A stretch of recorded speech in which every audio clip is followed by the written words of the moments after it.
Saya Irwan dari Jadi Tujuh, mohon izin bertanya Buya.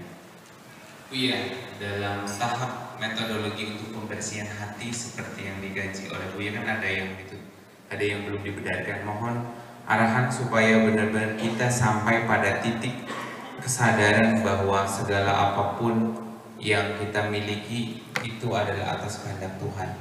Metodologi pembersihan hati yang efektif menurut versi Buya. Terima kasih. Assalamualaikum warahmatullahi wabarakatuh. Waalaikumsalam warahmatullahi wabarakatuh. Saya kira langkah awal itu bukan bagaimana membersihkan hati, tapi langkah awal adalah langkah identifikasi dulu. Anda punya masalah apa? Yang rusak apa? Yang kotor apa? Macetnya di mana? Kan begitu. Nah, bagi saya ini kadang-kadang rasa sombong masih muncul, kadang-kadang, iya.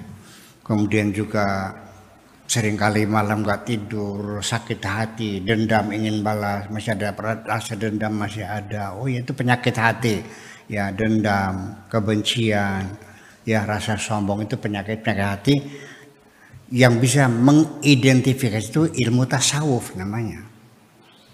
Tetapi bagaimana caranya menghilangkan kesombongan? Itu metodologinya adalah psikologi. Makanya saya kawinkan antara tasawuf dan psikologi. Iya kan? Nah, bagaimana caranya menghilangkan kesombongan itu? Bagaimana menghilangkan rasa dendam itu? Ya tentunya kajian-kajian psikologi sangat lengkap sekali ya. Karena sampai sekarang juga masih terus berkembang. Iya, jadi beginilah. Nanti secara psikologis kita akan mengatakan orang yang sombong itu dasarnya apa. Bahwa tidak bisa dihindari. Setiap seseorang mendapatkan kelebihan dalam dirinya. Apakah kelebihan itu artinya di atas rata-rata orang lain lah. Apakah itu kecantikan, menimbulkan kesombongan juga. Otakmu encer di atas rata-rata, ya, IQ-nya ente 100 lebih, 110 di atas, sombong juga. Ya, sekarang lagi melarat, kamu ini rendah hati, ngomongnya sama bahasa bebasan, bahasa kromoinggil. Kalau nunjuk pakai jempol, setelah kamu duitnya banyak, nunjuknya pakai telunjuk kok, nggak begini lagi. Ya, ngomongnya sih pakai bahasa Indonesia, nggak pakai bahasa Jawa, kromoinggil lagi kok. Betul nggak?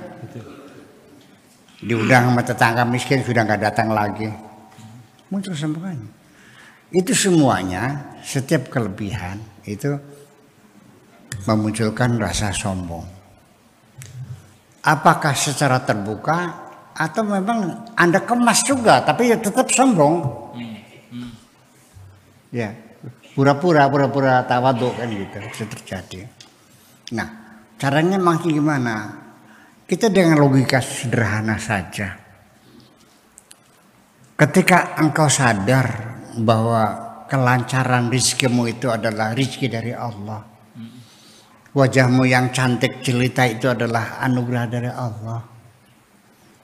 Hartamu itu adalah anugerah dari Allah. Otakmu juga bukan hasil kerjamu semuanya. Atas dasar apa Anda merasa bangga terhadap sesuatu yang Anda miliki sebagai pemberian dari Allah? Di mana tak bangganya? Makanya saya berkata berulang-ulang, ketika saya disanjung dengan cerdas, Buya tuh cerdas, saya nggak seneng, biasa aja. Ya kenapa? Karena kecerdasan saya adalah pemberian Allah aja, bukan hasil kerja saya kok. Ngoleh di paij. Apa saja yang kau dapatkan dari pemberian, atas dasar apa Anda bangga? Nah, tetapi kalau ketika saya disanjung Buya sekedar pinter, kayaknya 1/1000% lah Mungkin saya ada sedikit senengnya kan gitu. Kenapa? Karena saya merasa banyak baca buku. Betul nggak?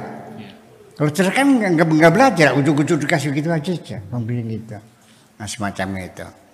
Dan kemudian lagi cara mengatasinya bahwa supaya kita tidak sombong, secara psikologis Anda harus tahu bahwa orang sombong itu selalu merendahkan orang lain.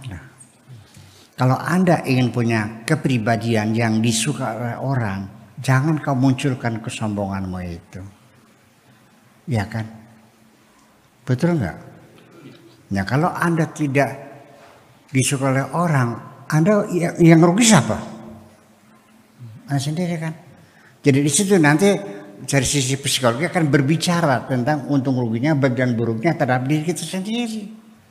So bagaimanapun yang membuat kita itu terdorong, termotivasi untuk berbuat atau mendengar sesuatu adalah keuntungan-keuntungan yang kita peroleh, ya, dan bahaya kerugian yang bisa dihindari diri kita. Nggak usah cerita pahala deh, ya. Saya kira lebih tertarik kita mendapat keuntungan secara materi di dunia ini. Anda akan banyak temannya, Anda banyak rezekinya, Anda dihormati orang. Betul nggak? Daripada ganjaran-ganjaran nggak paham saya mah.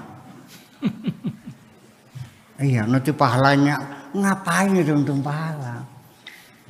Iya, bahwa ketika Anda rendah hati, sopan, hormat pada orang, tidak memunculkan kesombongannya, Anda temannya banyak. Kalau temannya banyak, rezekinya banyak enggak? Anda buka warung, tapi nggak punya teman, yang beli siapa? Anda nyalon pengen jadi kuwu, nggak punya teman, temennya nggak ada, yang nyoblos siapa? Istrinya. Rezeki itu datangnya melalui kantong-kantong orang juga kok. Nggak ujuk-ujuk dari langit belum uang turun, nggak ada uang dari langit. Di hutan juga nggak ada duit, yang ada duit ya di pasar, sama di kantor-kantor pemerintahan ya. Ya iya di situ nggak ada. Nah itu semuanya kita pertimbangkan dalam beragama itu seperti itu, keuntungannya yang fisik yang ini. Jangan mengharap kepada ganjaran bidadari. Masa tengah malam sholat menghadap Allah, pikirannya bidadari cantik, masih perawan ting-ting yang belum pernah berdarah-darah, belum pernah diperawani oleh manusia dan jin. Saya mau nanya, urunin tentara bidadari yang matanya berlok-berok, maksuratun fil khiyam, yang dikerem di tenda-tenda, lam yatmithuna insun walajan, yang belum diperawani oleh manusia dan jin, masih perawan ting-ting. Masa menghadap Allah otaknya mikir bidadari yang perawan ting-ting? Pakai etika dong. Iya kan? Gimana lagi? Itu mah Allah yang bicara, itu mah hak mutlak Allah itu mah. Tapi si dari kiai kah? Aja gayanya kayak Gusti Allah. Betul nggak? Itu Allah yang bicara, silakan. Allah Tuhan saya, apapun silakan, dia bebas berbicara, dia punya hak segala macam hak Tuhan. Tapi kita sebagai mubalik, sebagai juru dakwah, ya jangan gayanya ngomongin seperti Allah juga. Ngintil nih kita nang, gotek cangking surgane, idih. Paham nggak? Saya pernah mendengarkan tek cangking surgane. Nanti saya teng-teng kamu, saya tuntun ke surganya. Seperti telah meyakini dirinya bakal masuk surga kan, macam-macam itu. Nah itulah dari. Pada akhirnya bagaimana cara mengatasinya? Nah nanti kalau Anda masuk dalam perguruan sekolah-sekolah spiritual ya, padepokan ya, ikut pada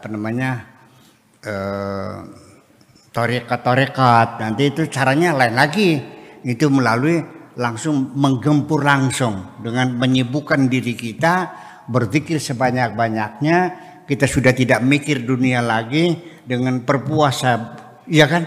Dengan perut lapar, mata ngantuk, tenaga lemas, berpikir itu menghancurkan. Itu juga efektif untuk membersihkan itu, zikir itu. Jangan bilang tidak, itu efektif. Ingat ke bulan puasa? Ingat ke bulan puasa? Kamu puasa kan? Nggak makan kan? Lapar nggak? Nggak minum kan? Dahaga? Enggak. Malamnya sholat sunnah 23 rakaat. Kok bisa?